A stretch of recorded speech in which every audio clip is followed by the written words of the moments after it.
Judge Alastair Finch surveys his kingdom. The courtroom is not a place of justice, it is a stage, and he is its sole, unimpeachable monarch.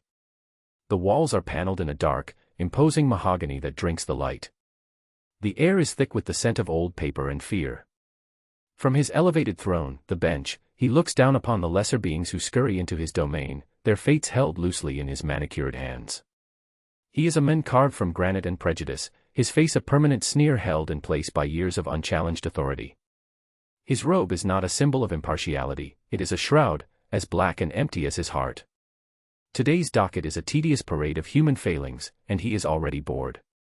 His gaze drifts over the petitioner at the podium. Sarah Jenkins. The name is as plain as the woman herself. She is a black woman whose age is difficult to guess, etched with a weariness that could belong to a person of 40 or 60. She wears a simple blue dress, clean and pressed but clearly old, the fabric thin at the elbows. Her hands, clasped before her, are trembling, but her back is straight. There is a fragile dignity about her that Finch finds intensely irritating. It is the dignity of the powerless, and it offends his sense of order. So, Madam Jenkins, he begins, his voice a low, rumbling sneer that he mistakes for gravitas. He deliberately omits her name, a small, practiced cruelty. You are here because of a complaint filed by your neighbor, Mr. Arthur Harrington. A man, I might add, who is a pillar of this community. Sarah Jenkins clears her throat. Her voice is soft, almost a whisper. Your Honor, it was just a misunderstanding about the property line. The fence, it was old. A storm knocked it down. I was going to fix it. Finch leans back, a theatrical display of disbelief. He allows a small, cruel smile to touch his lips. A misunderstanding. Mr. Harrington's complaint alleges willful destruction of property. It states you tore down the fence in a fit of rage. He knows this is a lie.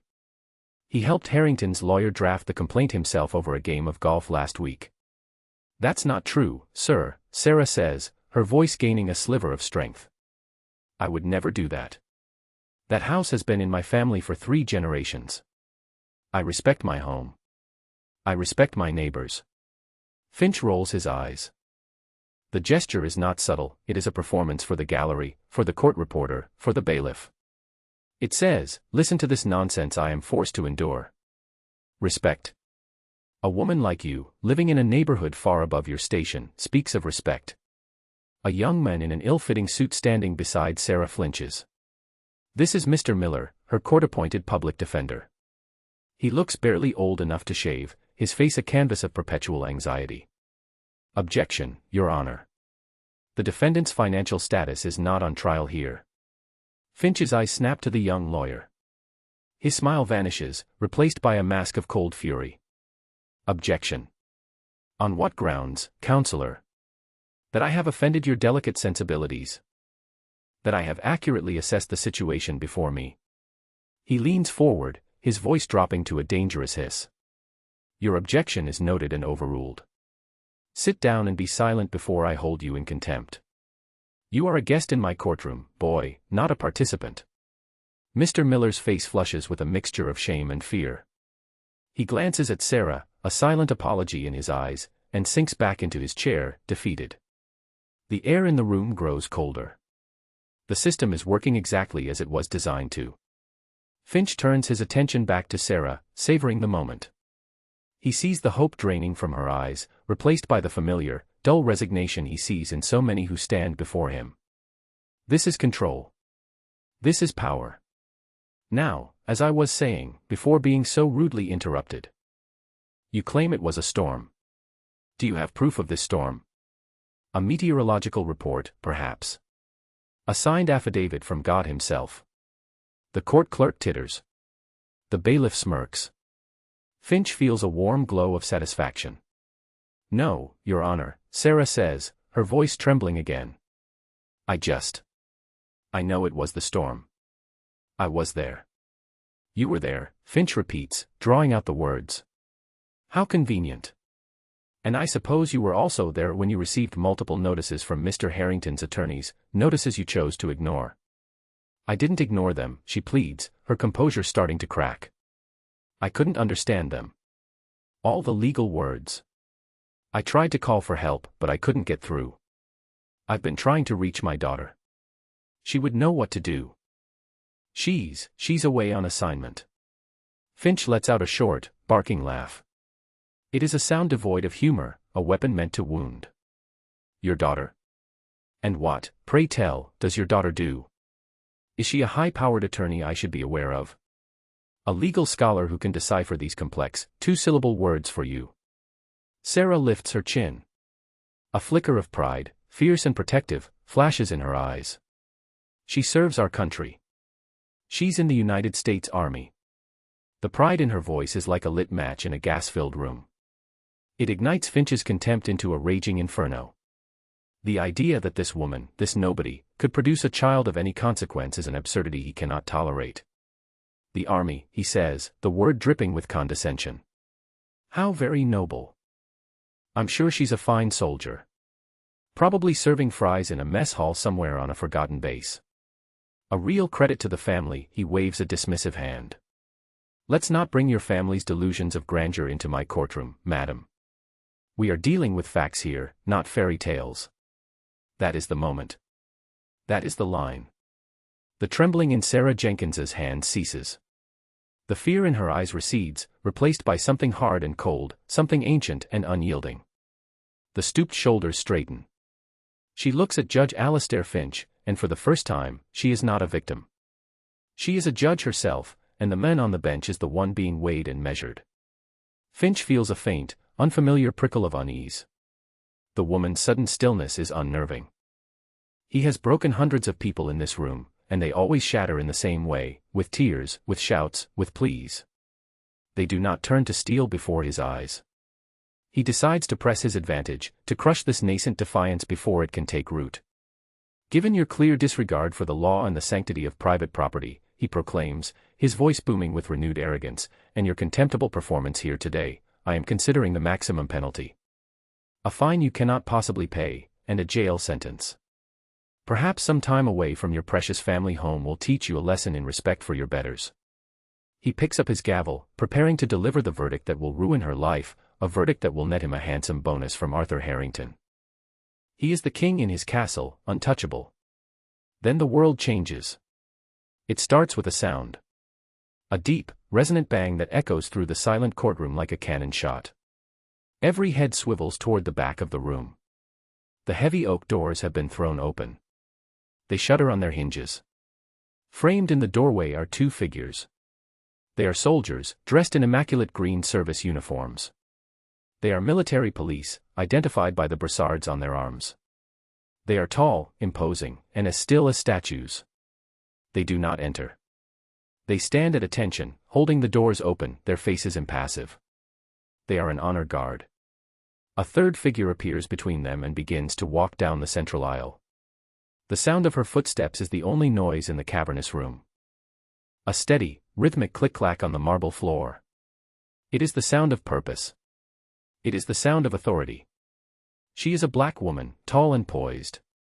She wears the United States Army's dress blue uniform, a garment of such crisp perfection it seems to have been woven from midnight and discipline. The fabric is a deep, rich blue, accented by golden braids and polished brass buttons that gleam under the courtroom's dim lights. But it is the decorations that seize the eye. A rainbow of ribbons is arranged in a precise, tight block over her left breast pocket, a silent testament to a career spent in service and in danger. Below them, medals hang, each one a story of valor and sacrifice. The Bronze Star. The Legion of Merit. The Meritorious Service Medal. They clink together softly with each step, a sound like the gentle chiming of a clock counting down a man's last seconds of freedom. On the epaulets of her shoulders sit the most important symbols of all. Not the bars of a lieutenant or the leaves of a major. Perched there, shining like captive stars, are the silver eagles of a full colonel. Finch stares, his mouth slightly agape.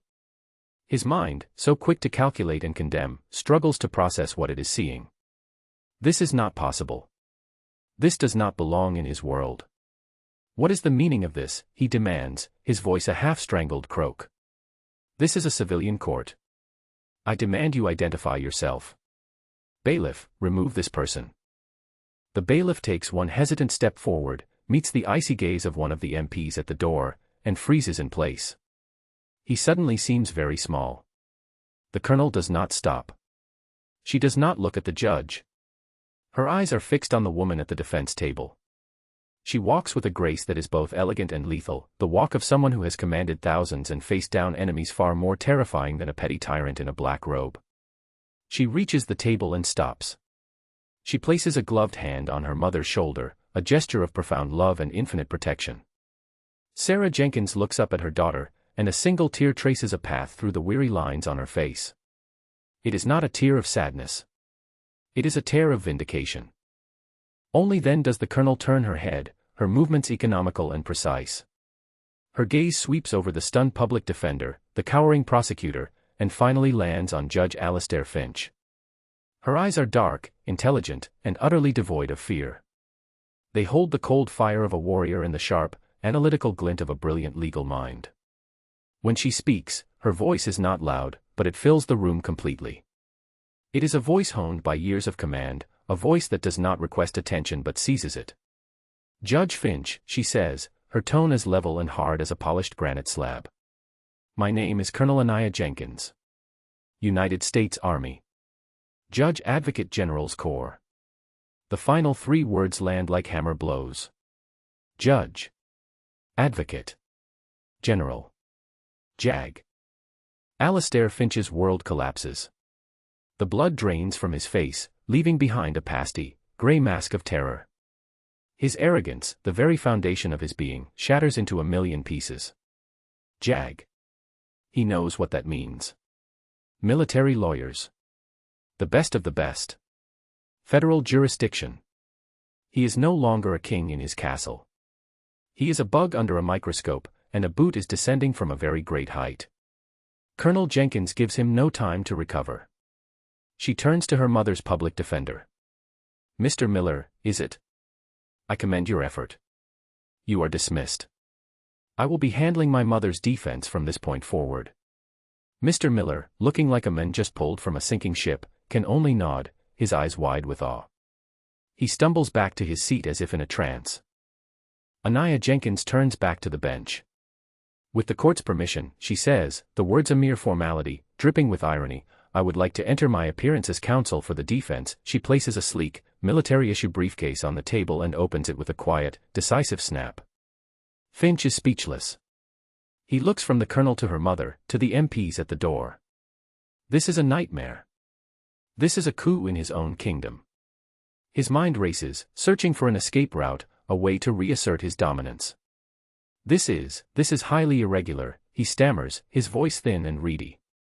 He sounds pathetic, even to himself. "Is it, Judge?" Anaya asks, her voice dangerously soft. "Is it more irregular than a sitting judge colluding with a plaintiff to illegally evict a citizen from her home? Is it more irregular than fabricating charges and witness statements? Is it more irregular than accepting bribes?" Each question is a perfectly aimed shot, striking him with physical force. He flinches. Those are baseless accusations. Slander. Are they? Anaya retrieves a thin file from her briefcase. "Then let us proceed with facts, not fairy tales." She looks around the courtroom, her gaze sweeping over the rapt audience. "My mother, Sarah Jenkins, is a Gold Star wife. My father, Sergeant Marcus Jenkins, died in Fallujah, Iraq, 15 years ago. He was awarded the Silver Star for gallantry, posthumously. The house my mother lives in, the house Mr. Harrington and this court are trying to steal from her, was paid for with my father's life insurance. It is, by federal statute, a protected property of a Gold Star family." A wave of murmurs sweeps through the gallery. People are sitting up straighter, their faces a mixture of shock and dawning anger. This is irrelevant. Finch barks, his panic making him loud. "On the contrary," Anaya says, her calm a stark contrast to his hysteria. "It establishes motive. And jurisdiction." She holds up a single sheet of paper. "Let's begin with the plaintiff, Mr. Arthur Harrington. A man you described as a pillar of the community, according to these financial records, obtained under the authority of a federal warrant this morning. Mr. Harrington has made 3 separate payments of $50,000 each to a private holding company named Alastair Holdings, LLC. Can you guess who the sole proprietor of that company is, Judge?" She doesn't wait for an answer. She uses a small remote to activate the courtroom's projector screen. A bank statement appears, stark and undeniable. The transfers are highlighted in yellow. The name, Alastair Finch, is clearly visible. A collective gasp fills the room. It is a sound of outrage. The court reporter's fingers fly across her keyboard, capturing every damning word. Finch grips the edge of his bench, his knuckles white. He feels the room closing in on him. The walls of his kingdom are becoming the walls of a cage. This is doctored evidence. A forgery. Is it? Anaya asks again, her voice relentless.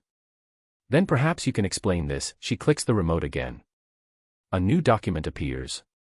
It's an email thread between Finch's personal email address and Arthur Harrington. The subject line reads, "The Jenkins Problem." The text of Finch's email is brutally clear. "Arthur, the money has been received. Do not worry. I will handle the woman. The property will be yours by the end of the month. I will bury her in legal fees and trump up a criminal charge to expedite the foreclosure. She will be gone." The judge's own words, projected 10 feet high for all to see. It is a confession. It is a death sentence for his career. Finch makes a choking sound. He looks desperately toward the prosecutor, a man who has won 100 cases in his court, a man who owed his career to him. The prosecutor refuses to meet his gaze, staring intently at his own shoes as if they hold the secrets of the universe. Another ally gone. And that brings us to the arresting officer, Anaya continues, her pace quickening, building a devastating momentum. Officer Reynolds. I believe he is in the courtroom today. She scans the front row and her eyes lock onto a uniformed policeman who suddenly looks very ill. Officer, would you care to explain the phone call you received from Judge Finch on the night you arrested my mother? The call where he instructed you to find a reason to take her in, and assured you that any complaint she filed would be taken care of. Officer Reynolds shrinks in his seat, his face ashen. You don't have to answer that, Anaya says smoothly. Because your partner already has. She clicks the remote. A signed, notarized, and sworn affidavit from the officer's partner appears on the screen, detailing the entire conversation, word for damning word. He agreed to testify in exchange for immunity. It seems loyalty is a rare commodity among criminals. The last word hangs in the air, echoing off the mahogany walls. Criminals. She has branded them all. Finch finally cracks. The carefully constructed facade of judicial temperance shatters, revealing the snarling, terrified creature beneath. This is a conspiracy, he shrieks, his voice cracking with hysteria. He points a trembling finger at Anaya. She's using her position to intimidate witnesses. To fabricate evidence. This is an assault on the very foundations of our judicial system. I will have you court-martialed. I will have you disbarred. I will see you in prison. Anaya doesn't flinch. She simply watches him, her expression one of clinical pity, like a doctor observing a patient in the final, agonizing throes of a fatal disease. You will do nothing, Judge, she says, her voice dropping to a near whisper, yet carrying more weight than his shouts. You have no power here anymore. You are a civilian implicated in multiple federal felonies. Bribery. Conspiracy to deprive a citizen of her civil rights under color of law. Mail fraud. Wire fraud. She pauses, letting the list sink in. The only court you will be seeing from now on is the one where you are the defendant. Finch's tirade dissolves into incoherent sputtering. His face is slick with sweat. His eyes dart around the room, searching for an escape, an ally, a friendly face. He finds none. He sees only contempt, disgust, and the cold, satisfying glint of justice in the eyes of the spectators. And finally, Anaya says, her voice now filled with a righteous, chilling fury. Let's address the heart of the matter. The reason you did all of this. It wasn't just about the money, was it, Judge? It was about your prejudice. She raises a small digital audio recorder. You called my mother a woman like you mocked her daughter for serving in the army, assuming she was a cook. You did all of this because you could not stand the sight of a black woman living with dignity in a home you felt she didn't deserve. She presses a button. A voice fills the courtroom. It is Alastair Finch's voice, captured in a telephone recording with Arthur Harrington, a recording supplied by Harrington's now ex-wife, who was more than happy to cooperate. Don't worry, Arthur, Finch's recorded voice says, oozing smug confidence. "I'll get that woman out of there. We can't have her kind dragging down property values with their presence. I'll make sure she never sees the outside of a cell again. People like that need to be taught their place." The audio ends. A silence, profound and absolute, descends upon the room. The air crackles with it. It is the silence of a tomb. The judge's ugly, racist soul has been laid bare for the world to see. There is no defense. There is no explanation.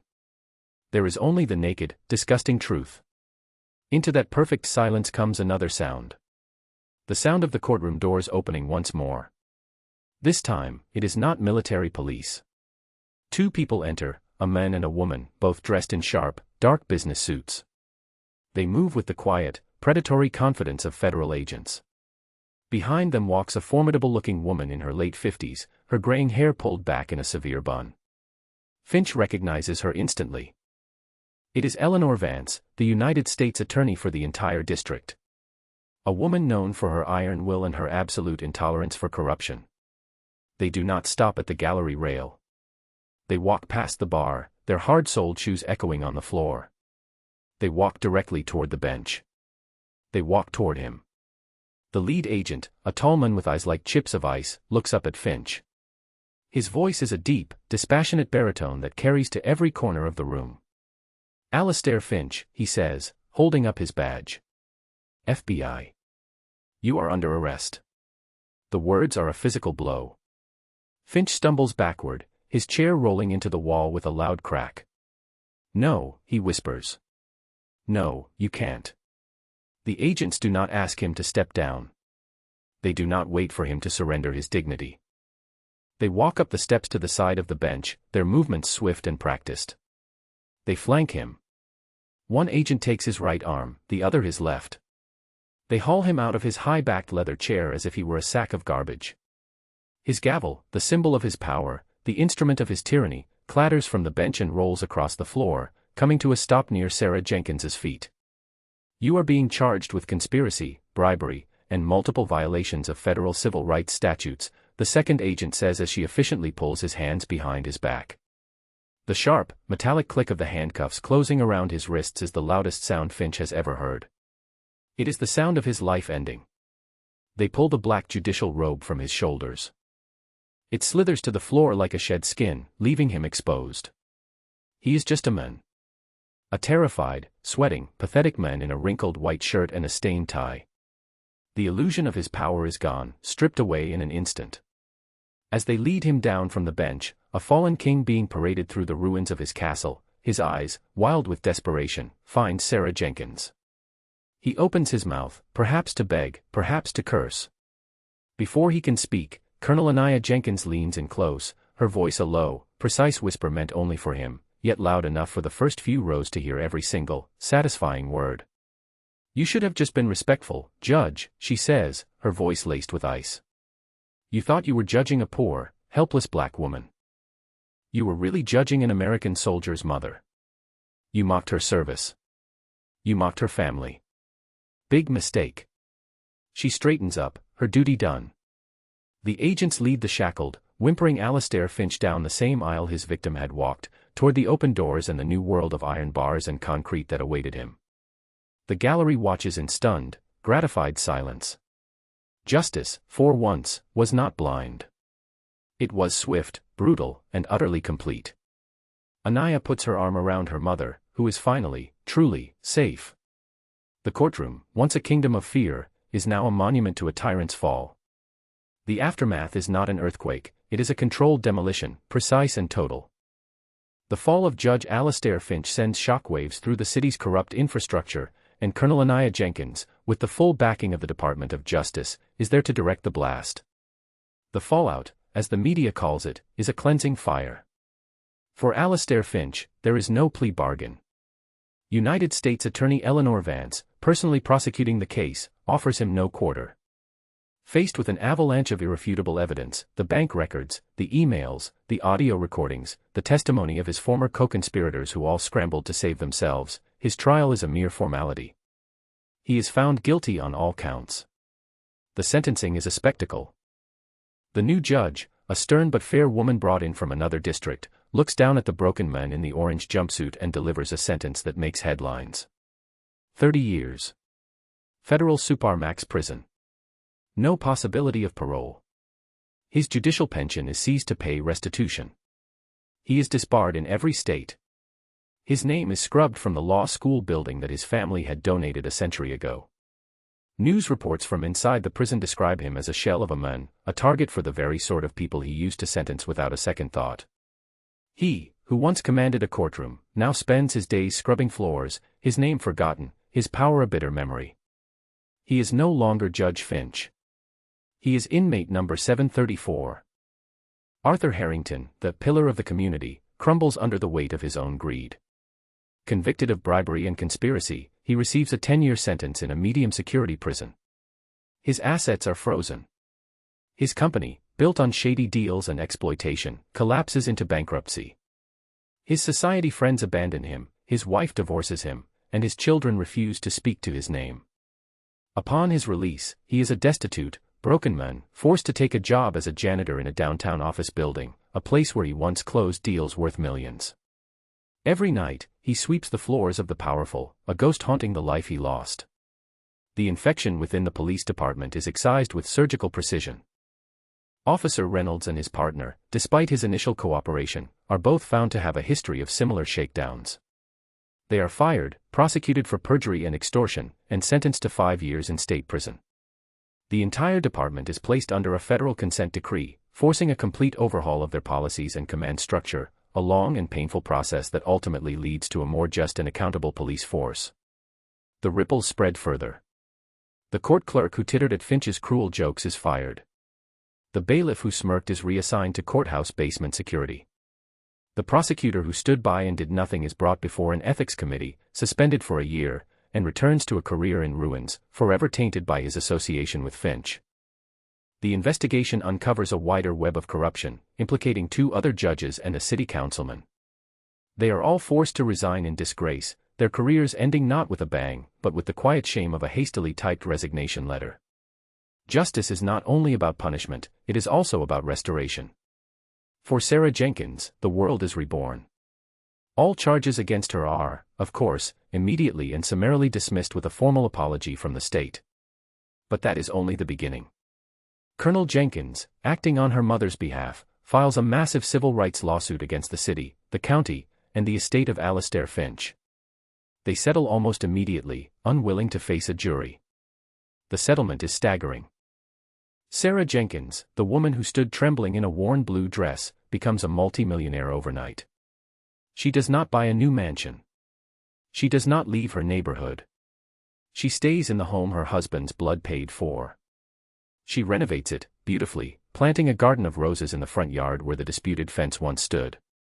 And with the bulk of her newfound wealth, she does something extraordinary. She establishes the Jenkins Justice Foundation, a nonprofit organization dedicated to providing top-tier legal defense for victims of judicial corruption and abuse of power. The foundation's motto, etched on a plaque by the front door, is simple: for the mothers of soldiers, and for all those who stand alone. Mr. Miller, the young, overwhelmed public defender, is the foundation's first hire. Freed from the crushing caseload and lack of resources of his old job, he thrives. He becomes a brilliant, tenacious litigator, fueled by the memory of his own helplessness in Finch's courtroom. He wins case after case, becoming a local hero and a champion for the underdog. Colonel Anaya Jenkins becomes a national figure. Her calm, precise demolition of Judge Finch becomes a case study at West Point and in law schools across the country. The Secretary of the Army personally awards her the Defense Superior Service Medal for her actions, citing her unwavering commitment to the ideals of justice, both in and out of uniform. A year later, her name is on the promotion list. She pins on the single star of a brigadier general, one of the youngest in the Army's history. She continues her work in the JAG Corps, taking on the toughest cases, fighting to ensure the system protects the honorable and punishes the corrupt. She becomes a symbol of integrity, a quiet warrior whose battlefield is the law itself. The systemic change is the most profound victory of all. The Finch scandal forces a statewide review of the judiciary. New, stringent ethics rules are implemented. A civilian oversight committee with real power is created. Inspired by Sarah's foundation, similar organizations spring up in other states. The most significant outcome is the review of Finch's past rulings. A special task force re-examines 2 decades of his cases.